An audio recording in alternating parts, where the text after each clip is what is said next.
Welcome to Legal Soundings, the podcast from Harbor, where leaders from across the legal ecosystem chart the course for the business of law.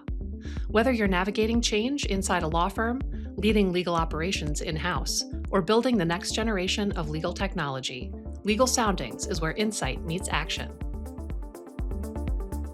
Hi, everyone. Good afternoon, and welcome to the Legal Soundings, episode 9. Today, we're going to be talking about the future of CRM in legal, where intelligence, AI, and what comes next. And with me today, I have two wonderful guests to help talk about CRM. Why don't I have the two of you introduce yourselves first before we jump right in? So, Laura, why don't you go first? Awesome. Well, thank you very much. It's great to be here with you, Zena, and great to be here with you, Sarah. I'm real excited to talk about this today. So I'm Laura Saklad. My role is I'm the Vice President of the legal industry at Intapp. For context, Intapp powers business and growth systems for law firms. And I bring sort of a unique lens on this. I spent more than 30 years inside of law firms before moving into this seat, I was the COO at Oric immediately preceding my transition here. So I don't really come at this from a vendor's perspective. I sat across the table from the partners who weren't logging their activity, and I watched the BD teams trying to reconstruct what happened after the fact. So I'm really working directly with our law firm clients to understand what they need and to make sure that we are doing our best to meet their needs and help them accomplish their objectives. So it's terrific to be here. Thank you for having me. That's great. And Sarah?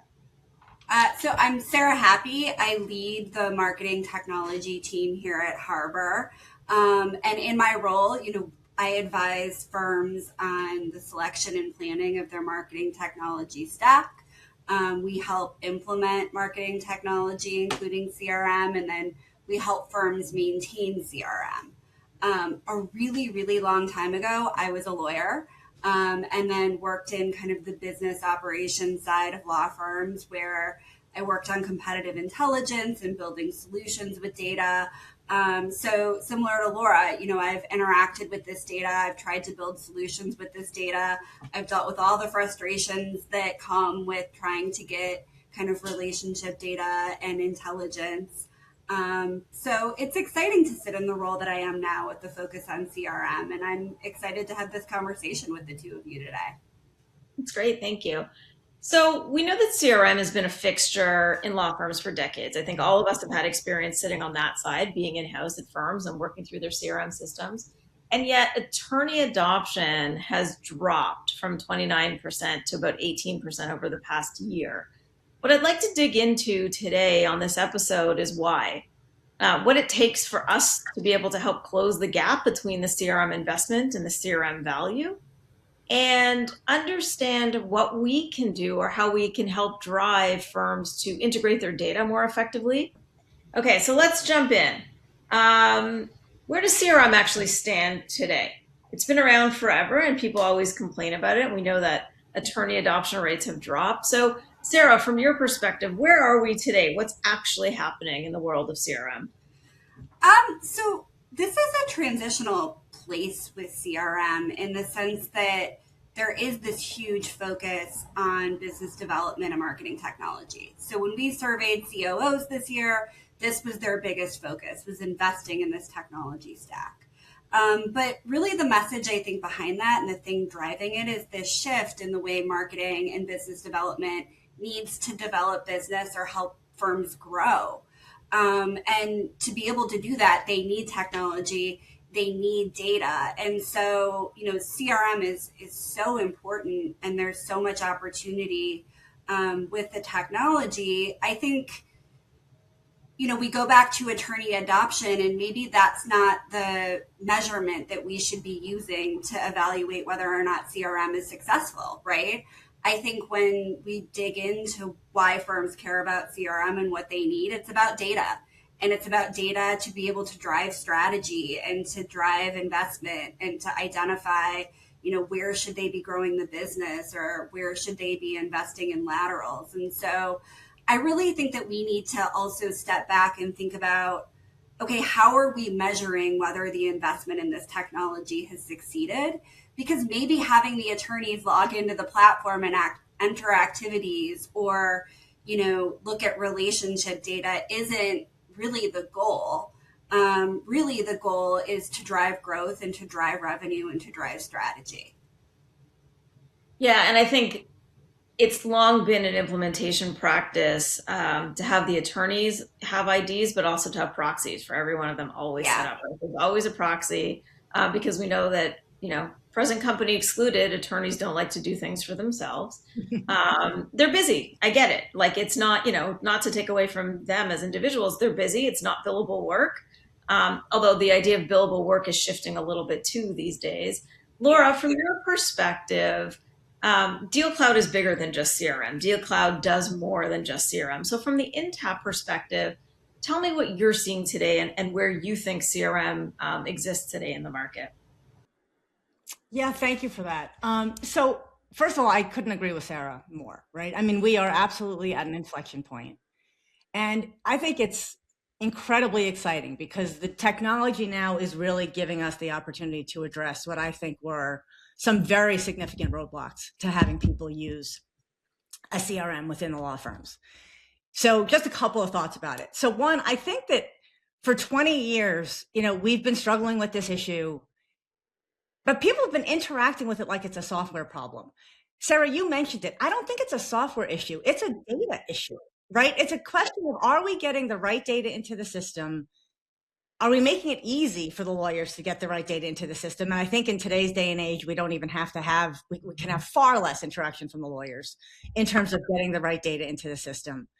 And then it's a matter of how are we connecting that data? How are we revealing that data and enabling the lawyers to make good use of it, whether it's the lawyers or the business development professionals, right? What we're trying to do is not just have an interface that somebody can get a static report out of because they've asked a question at a moment in time. Or, I mean, we've been trying for so long, I think, to get lawyers to go in and look at these wonderful dashboards that get created. But the lawyers don't want to go in and look at a dashboard that was created, right? They want to be able to access the information in their workflows in a time that makes sense. And I mean, we're just in this moment with agentic AI and with the ability to have these natural language interfaces where it's a completely different ballgame. And so that's where we're focused. We're focused on how can we bring this new technology into this conversation to really drive growth, put tools in the lawyers' hands that they'll actually use.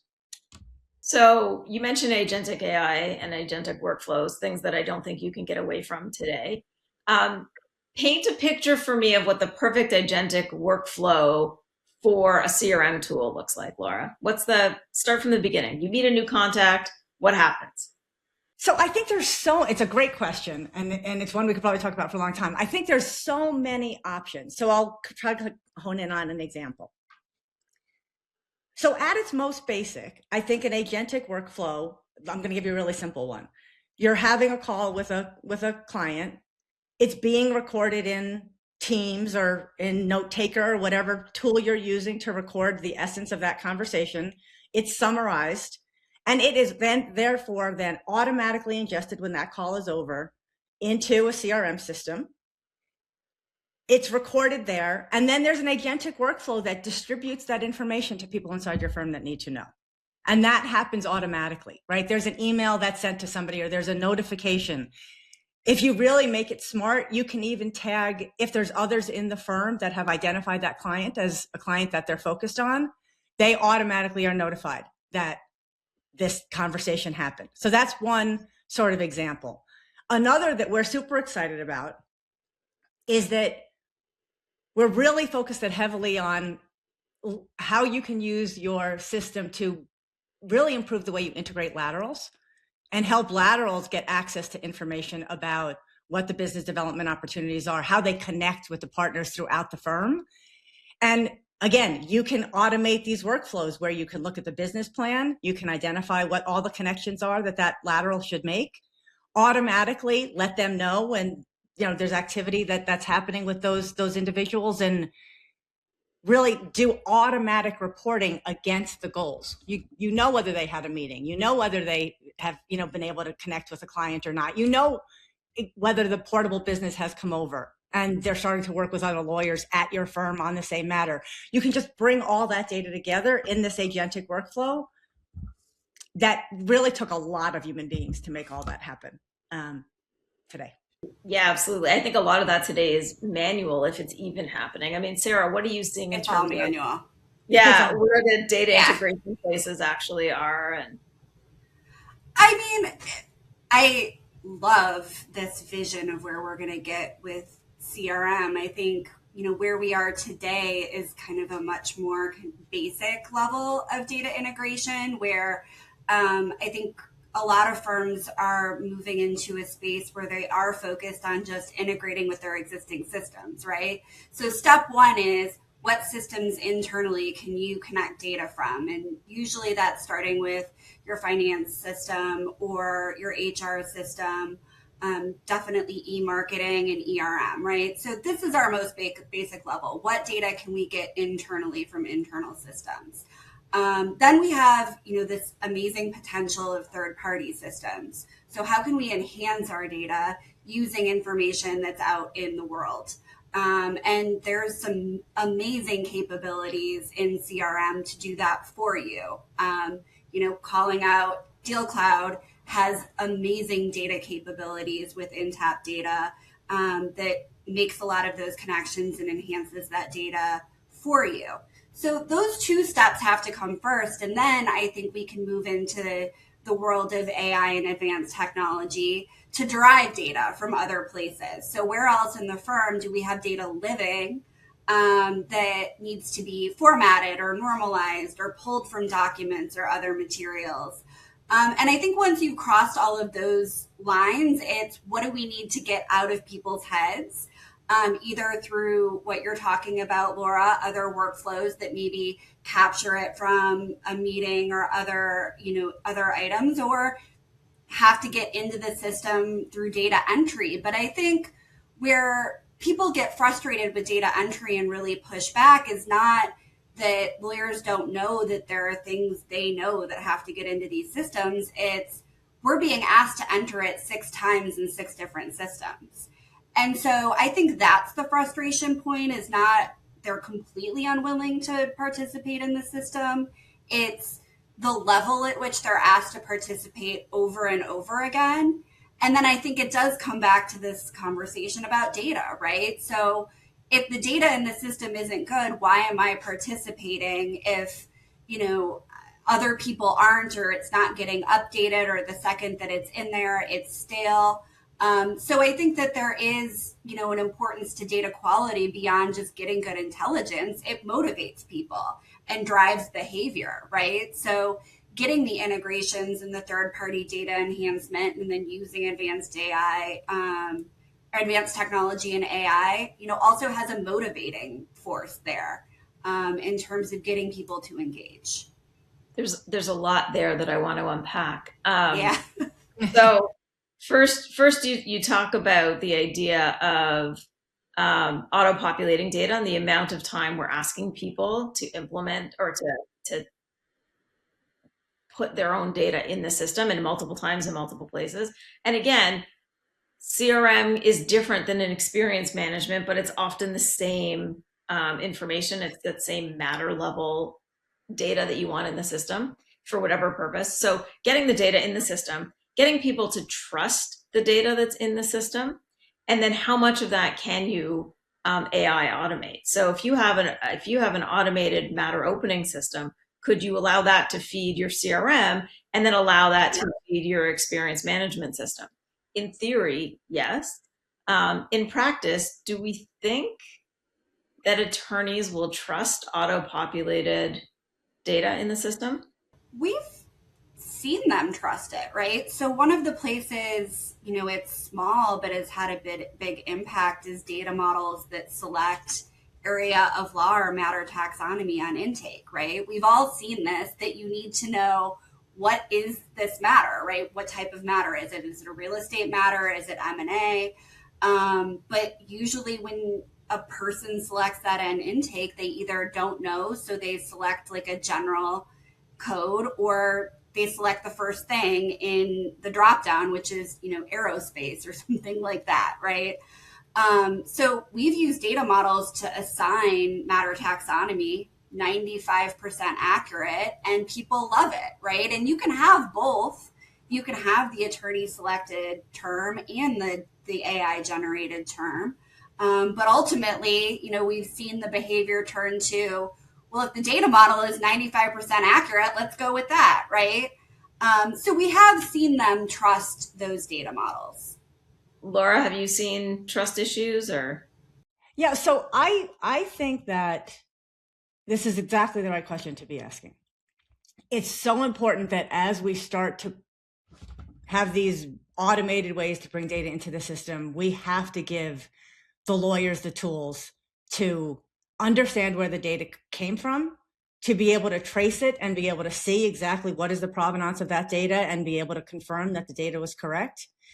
It's also critically important that we have a governance model that ensures that the data that is being automatically ingested and then automatically distributed to people to help them make decisions and build business, that it's respecting all of the boundaries, the boundaries that we have to respect in the law firms around respecting client confidences and making sure that you're not crossing over information that you would not see if you were working in a document because Walls told you couldn't see it, right? So the governance is critically important.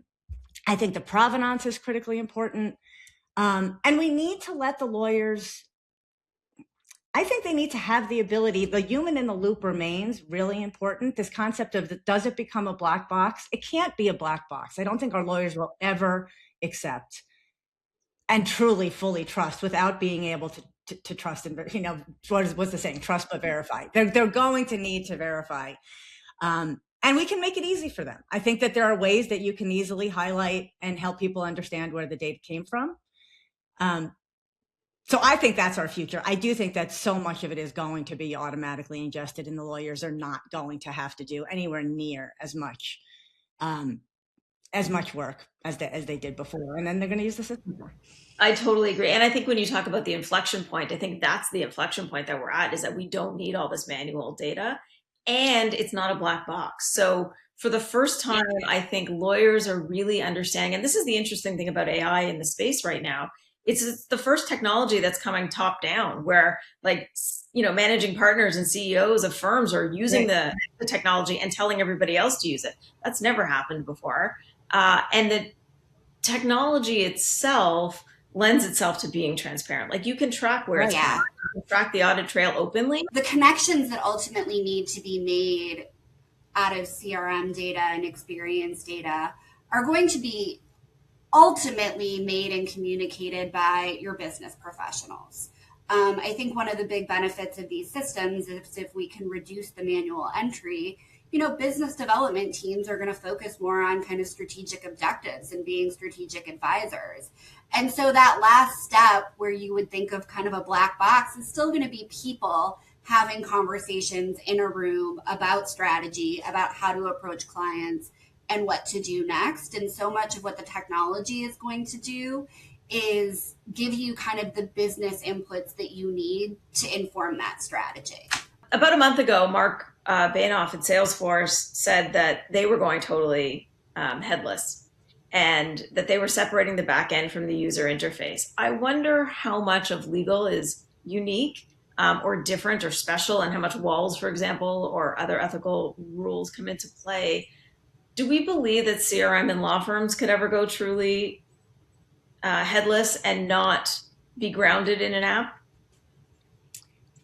I'm happy to jump in and comment on it. I think it's super interesting. So I do think there's a trend. I think there's a little vendor narrative wrapped around it. So we could try to separate the two. So for me, I think the point that Mark was trying to make is that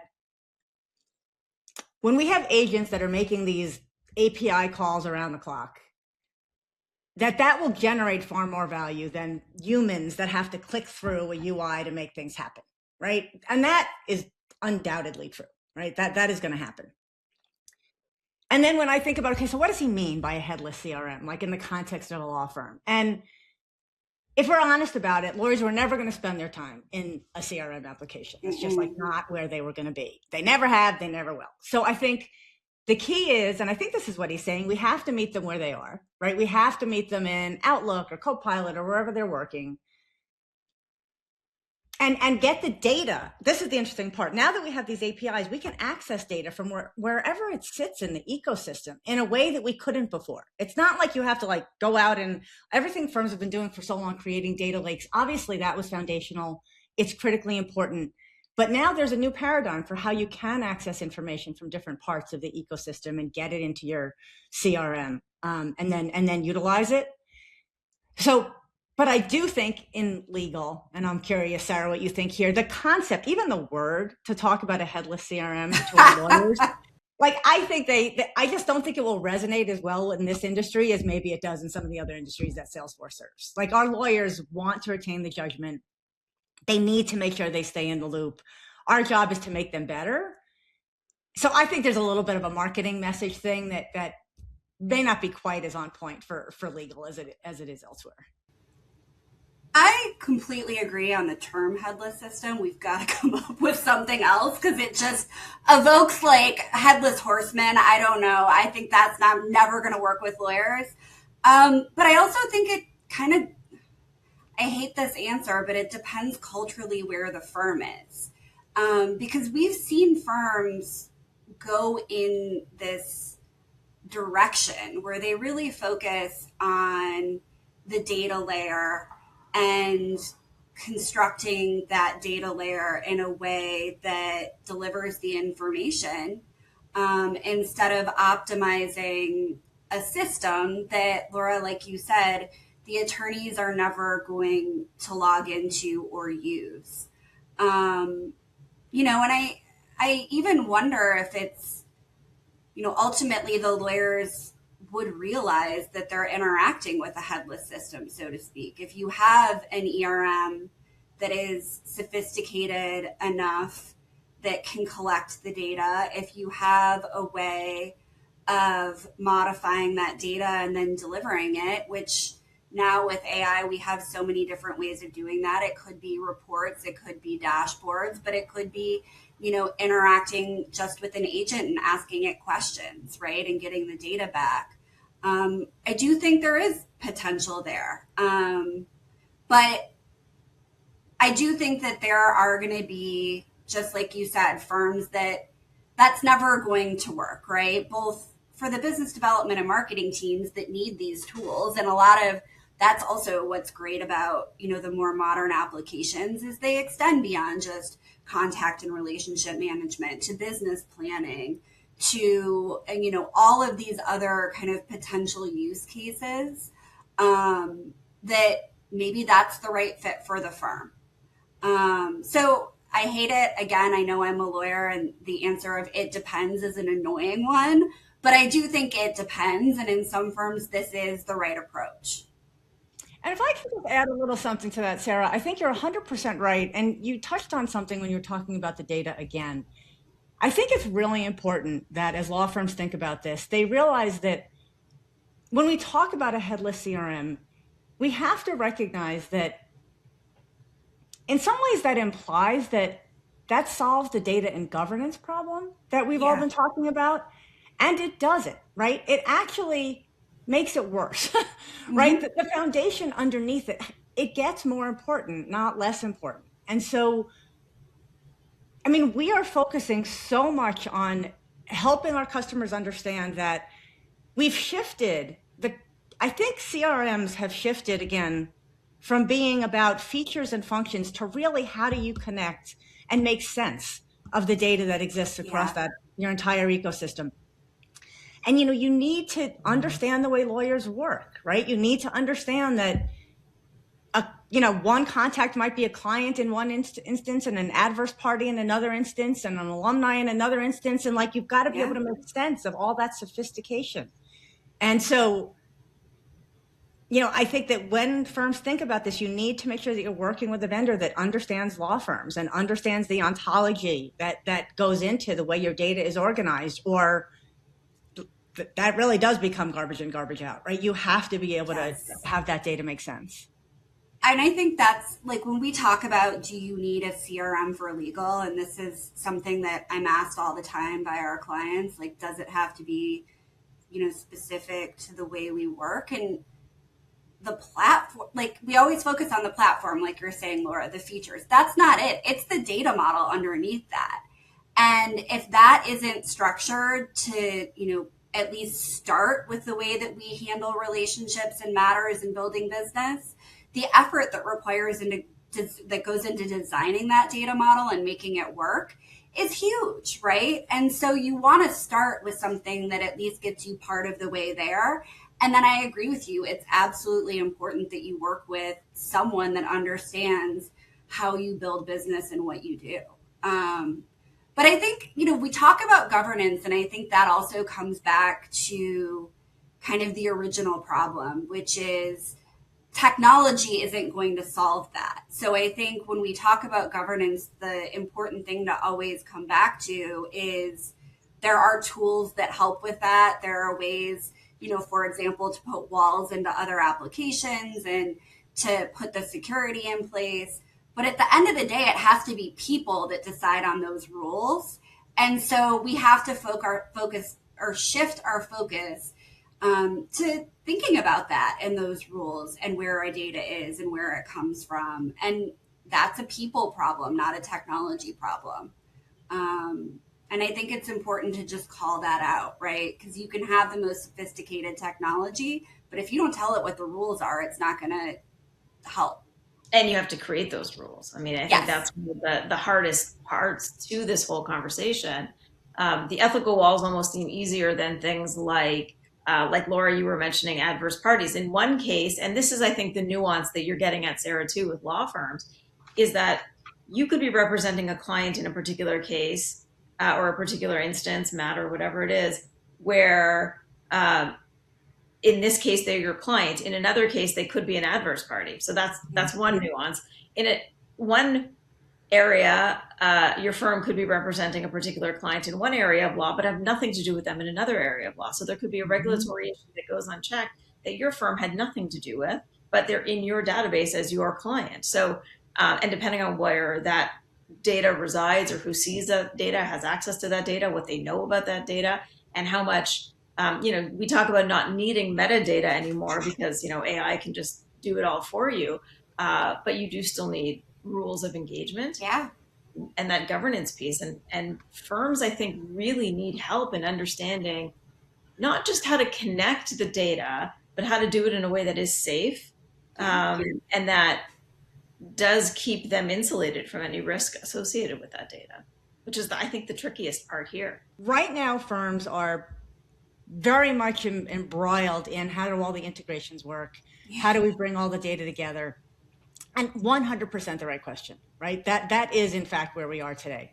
But I'm also seeing that technology is moving so fast.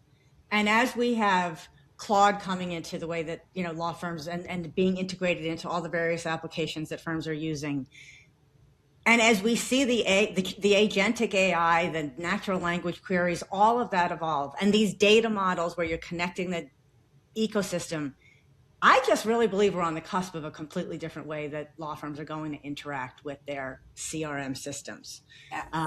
That they really will be able to ask the most incredible questions, right? Like, I'm trying to create a business plan for XYZ practice group, and can you help me understand in my market, what are the best opportunities and where do they overlap with my firm's expertise, and which partners are the best ones to pursue this opportunity in this jurisdiction? There's so much information that can be pulled together in a way that it would take so many members of your marketing and business development department working together with the partners to try to sift through. Because I do believe that, when the fact that one of the statistics was how many hours, I think it was 4 hours a day that a marketing and BD person spends trying to harness information that exists in the system. The data's there. It's just that right now it's like super hard to get to. Totally. So this new paradigm, I think, is just going to unleash so many opportunities if all the different pieces are in place. Imagine how much more effective we would all be if we weren't interrupted by those emails. Does anybody at the firm know anybody? Right. Well, ladies, thank you. We're almost at the end of our time here. I could talk CRM all day. I know the two of you can too, but I feel like probably don't want to hear about it all day. So just before we end, and thank you both for spending some time with me today, what's the one piece of advice you would give a firm or a business development professional inside a firm thinking about CRM in 2026 and beyond? Laura, you can go first. Okay. I mean, it's so basic, but I can't reinforce it enough. Know what you want to do with your CRM. So we're talking about, headless systems and applications and platforms, and, there's so much technology and there's so much data. But ultimately, what you need to get done with that technology is going to guide every decision that you make once you come to that place. And so if you're evaluating your technology now, if you're frustrated with your technology, really go back to the basics and say, what are, the 5 things I need to be able to do with this system? And if you can't do them, why, right? And that's really going to drive where you spend the next 6, 12, 18 months. Yeah, I completely agree with that. That is 100% spot on.